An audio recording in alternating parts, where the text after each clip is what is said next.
All right, today we're going to dig into the vision behind a tech company called ONPASSIVE. Now, the source material we're looking at, it paints a picture of something much bigger than just a business. It's framed as a global movement with this one huge dream. So what is that dream? And what are the tools they're actually building to try and change the world? Let's get into it. Okay, so right off the bat, you can see the source material is setting a pretty high bar here. This quote, it frames the whole story around a great movement. And that's no accident, right? It's a choice that's telling us to think bigger, not just about a new company, but about some kind of historic shift that they believe is happening. So, the big question is, where did this all come from? Well, according to the source, it all traces back to its founder, Movement, and a laser focus on one single fundamental problem. And that problem is inequality.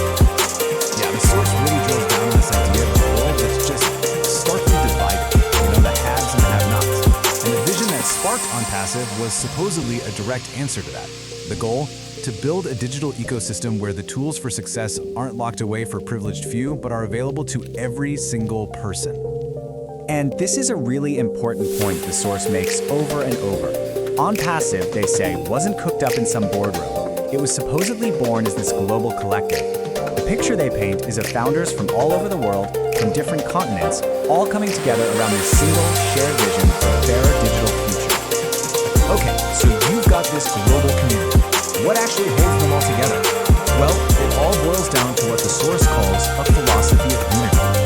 Right at the heart of their philosophy is this phrase you'll see a lot, AI with heart.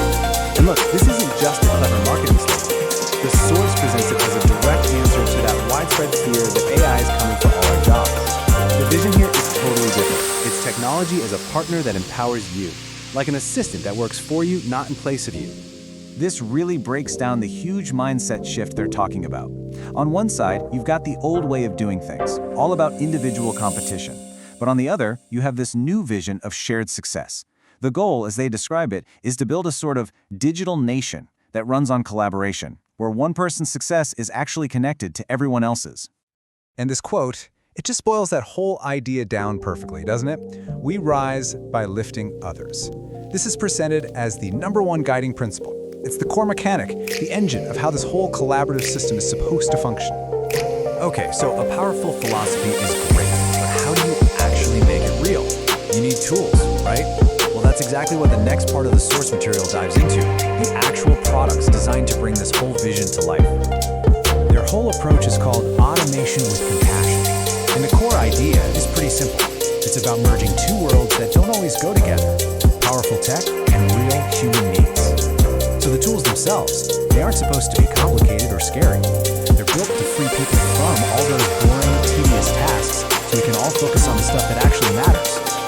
And here they are, the actual suite of tools that make up this digital ecosystem.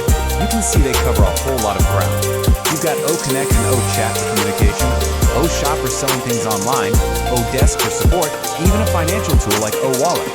The whole idea seems to be creating this all-in-one platform so you never have to leave. Everything you need is right there.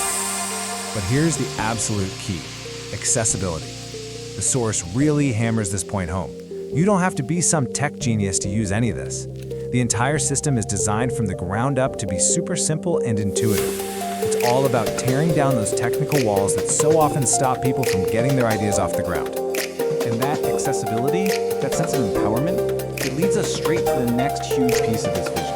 It's all about creating tangible, real-world results through what the source calls a promise of prosperity. Now, at the very core of this promise is a really powerful belief. The idea that if you put financial freedom into the hands of good people, the world itself can actually start to heal. And that's a seriously optimistic view of human nature, right? It's basically saying that if you empower everyday folks with money, they'll naturally go out and use it to do good things. And the source is really careful to make an important distinction here. This economic model isn't about a few people at the top getting rich. Nope. The stated goal is all about wealth distribution. It's about creating a system where everybody has a real chance to earn a living with dignity. So what does that actually look like on the ground, in the real world? Well, the source gets pretty specific. On a small scale, it's about lifting families out of poverty. Zoom out a bit, and it's about funding schools and community projects. And on the biggest scale, the goal is to empower what they call the silent voices. The small business owners, the students, the creators, and ultimately create a global culture of giving. But This vision, according to the source, is about way more than just the here and now. The ultimate goal is thinking long term. It's about building a legacy that will last long after the current technology becomes obsolete. You see, the source presents this shared dream as something much bigger than a business plan. It's supposed to be a roadmap for the future. The goal is to set up a whole new paradigm, a completely new model, really, for how technology and people interact, to create a foundation that future generations can then build upon. And that brings us right back around, full circle, to that core idea of AI with heart. The ultimate legacy they're talking about? It's building a digital world where kindness isn't just a nice idea you tack on at the end.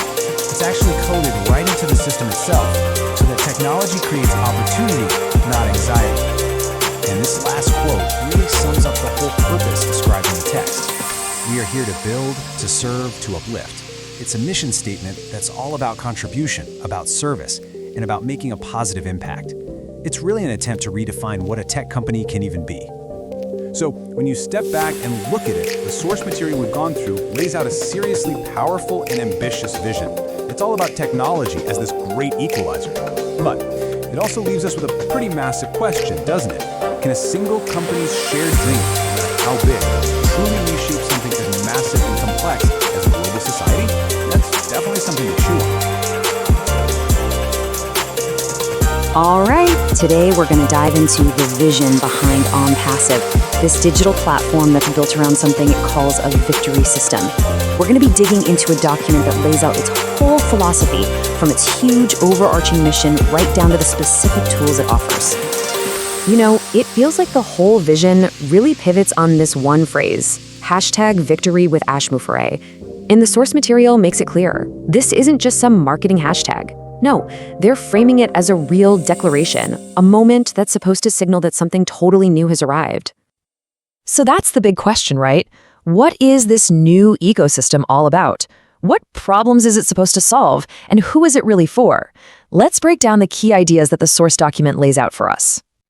Okay, so here's our game plan. We're going to start with that declaration of victory. Then we'll go inside the new ecosystem and see what tools are actually in there. After that, we'll take a look at the role of its founders, dig into its mission of financial freedom, and wrap things up with its call to action. First up, let's talk about that declaration of victory. The source document doesn't treat this like a simple slogan. They're really painting this picture of it being the end of a long, hard road, but also the beginning of a whole new chapter for everyone involved. You know, the document really leans into the emotion here. It's pitched as this huge turning point. The idea is that after some period of struggle, this victory is the actual tangible proof that the system is real, and now it belongs to the people who supported it from the very beginning. That kind of language is clearly meant to create a powerful sense of ownership for them. Okay, so that's the big idea, but how does it actually work? Let's get past the abstract concept of victory and look at the real tools. What are the actual pieces that make up this new ecosystem? Well, the official definition they give is pretty aspirational, to say the least. It's not just a piece of software. They call it a living, breathing network. And the stated goals are all about empowerment and unity, which they say are achieved through this mix of technology and new financial models. So, to bring this down to earth, the document points to 4 main building blocks. You've got O-Connect for meetings, an O-Wallet to handle earnings, O-Verify for compliance stuff, and an O-Shop for new opportunities. The idea is that all these tools work together to create this one self-contained digital world for users. And this is really important. The language they use here is very specific. The document keeps calling it a victory system, and it says it's built on 3 main pillars: artificial intelligence, automation, and this core principle of fairness. Right, a system is just a bunch of code without people, and the document puts a huge emphasis on its early adopters. They call them founders and give them this pretty unique status inside the whole ecosystem. And here, the source draws a really sharp line. It paints this picture where old models just see you as a spectator on the sidelines, but in the ONPASSIVE model, they say the founders are co-pilots, framing them as these active participants who are actually helping steer where the platform goes next. And this co-pilot thing isn't just a nice phrase. It gets formalized with this title, MVC, which stands for Most Valued Customer. The document claims this status comes with some pretty big perks. They're supposed to be the first ones to benefit financially, they're given permanent spots in the ecosystem, and they get priority access. It's basically a promise of both financial stability and being on the inside track. So, what's the end game in all of this? What's the why? Well, according to the source material, the entire ecosystem is built to deliver one thing above all else: financial freedom. And wow, this quote really sums up the whole promise, doesn't it? It's a really bold statement. It frames financial freedom not as just some possibility, but as the natural outcome for anyone who's a founder in the system. Now, the document goes out of its way to draw a line in the sand here, to separate its financial model from others. It says the engine behind it all is real products and real customers, and it explicitly distances itself from models that it says are based on endless recruitment. To really drive this home, the source gives us what it calls human stories of victory. These are specific little stories meant to show the global impact. We hear about a founder in Kenya paying for school fees with O-Wallet, a teacher in India using O-Connect for her classes, and a business in Canada using O-Shop to expand. Each one is held up as proof that the system has real-world value. Okay, so we've seen the system, we've heard the mission. Where does it go from here? The document wraps up with a big call to action for its community, one that's designed to create what it calls a global ripple effect. And this vision, it's bigger than just one person's success. They talk about this ripple effect having 3 parts: uplifting entire economies, empowering local communities, and in an age where we're all worried about data, restoring trust in digital platforms. This call to action is actually broken down into a super clear 3-step plan for the founders. First, they're told to rise and step into leadership roles. Second, to reset, to leave behind any old doubts. And finally, to refocus their energy on serving others and growing. It's a pretty clear roadmap for how members are expected to operate. And this last quote, it really captures just how big their ambition is. The source isn't positioning this as just another business. No, they're calling it a revolution. A total change in how we're supposed to think about technology and business. So that leaves us with this question, which comes straight from the claims in the document itself. Is this a new standard for how technology can be ethical, or is it a whole new blueprint for how to do business online? The source material would argue it's both, which leaves it up to us to figure out where it really fits in today's digital world. All right, today we're going to dive into the vision behind ONPASSIVE, this digital platform that's built around something it calls a victory system. We're going to be digging into a document that lays out its whole philosophy, from its huge overarching mission right down to the specific tools it offers. It feels like the... Welcome back to the deep dive. We have just processed a pretty considerable stack of sources detailing what's often described not just as a tech company or even a business model, but, well, a sweeping global movement led by Ash Mufareh. That's a really crucial distinction, right? Our mission today is sort of moving beyond just the mechanics and trying to quickly grasp the philosophical foundations and these, pretty extraordinary humanitarian goals driving this whole vision. Yeah, the sources we looked at, they frame ONPASSIVE very differently. Less like a standard company launch. Right. And more like a dream, a vision shared by founders across continents. That's the language they use. Okay, so let's unpack that right away, because the sources make a really compelling initial claim that sets the stage. They do. The core premise introduced is that this dream, it wasn't just about, fancy technology or even generating huge amounts of wealth. Exactly. If you look at the origin story they present, that's where the philosophical weight really comes in. Mufareh reportedly saw a world, deeply divided, shark inequality. And the vision that's articulated was about creating a digital ecosystem, one specifically designed to, and this is the quote, lift every human being, not just a privileged few. Wow. Yeah. That's an intense, very socially charged ambition to build into a tech platform. It is. It sets the ethical bar incredibly high from the start. So if you're listening right now because you want to quickly get a handle on those philosophical foundations, the stated humanitarian goals driving this global digital push, basically understand the purpose behind the tech, then this deep dive is definitely tailored for you. Yeah, we're focused entirely on that shared purpose, the thing that apparently binds these early believers, the sources call founders. Right. So the journey kicks off with this idea of a shared dream. The sources say, every great movement starts with a vision. One daring enough to challenge limitations, redefine success.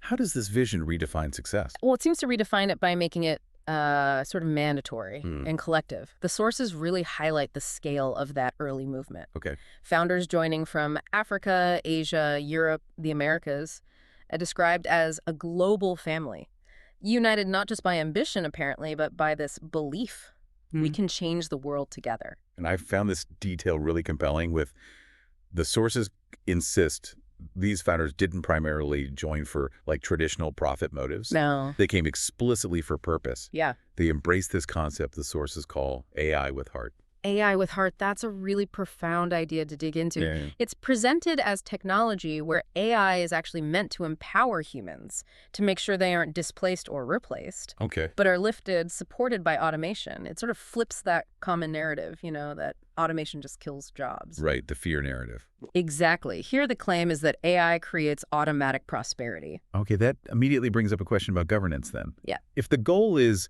collective success, shared success, how does the internal structure stop, normal competition and maybe greed from undermining the whole purpose?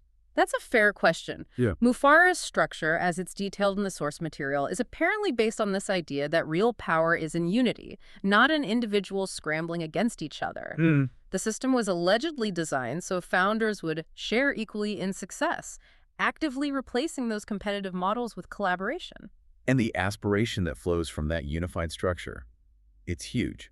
The goal, as stated, is to create one digital nation built on fairness, trust, and compassion. Wow. A nation, they say, without discrimination or passports. That phrase, one digital nation, it carries significant social weight, doesn't it? It really does. It suggests a governing principle that kind of goes beyond traditional borders, where the rules are compassion, equal sharing. The sources spend quite a bit of time detailing this. It's presented as core to the movement's identity. So it's not just a business plan, it's like a proposed societal blueprint, That's the framing. Yeah. which makes the transition to the technology itself even more critical. Right. How does this almost utopian ambition translate into actual tools? Right. Let's move to how the sources bridge that. Section 2, automation with compassion and the ecosystem. Right. This is where we look at the kind of functional application of the dream.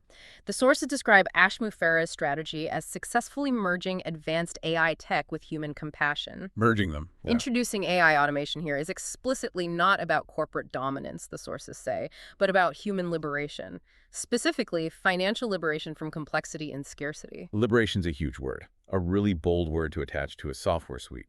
It is. So if we're reporting impartially here, we have to ask, how exactly do these sources justify that claim? Is the liberation purely financial, or does the technology itself somehow actively mandate this humanitarian outcome? Well, the sources suggest the structure of the tools themselves ensures the outcome. They detail the ecosystem's specific function, simplifying life so thoroughly that, and this is another quote, prosperity is no longer a privilege, but a right. Right. It's the inherent automation, they claim, and that mandatory structure of shared success that achieves this.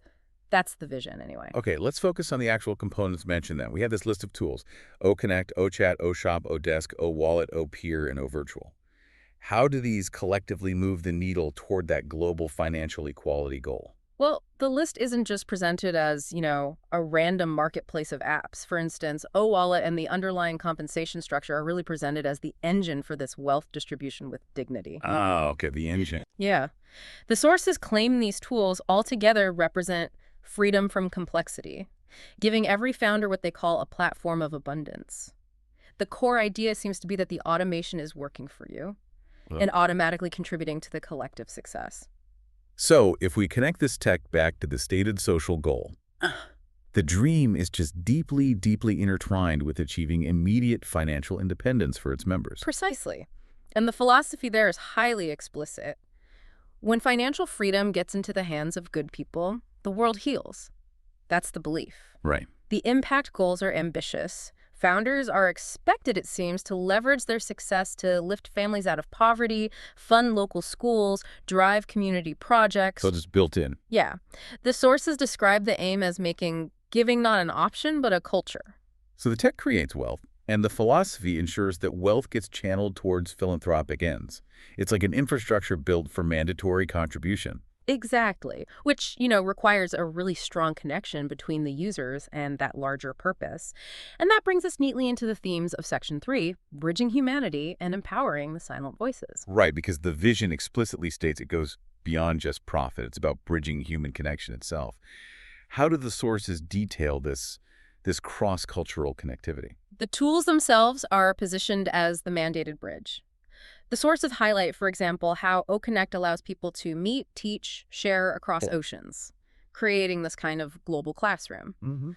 OPeer enables seamless, secure, cross-border collaboration. OVirtual provides these limitless global workspaces. The stated goal is unity. If you're using the system, you are inherently part of a network designed to unite, not divide. That emphasis on unification is clear. But who specifically is the primary target for empowerment? Beyond those initial founders, I mean. The sources talk about uplifting the silent voices. Who are they? The narrative is very deliberately focused on, well, the underdog.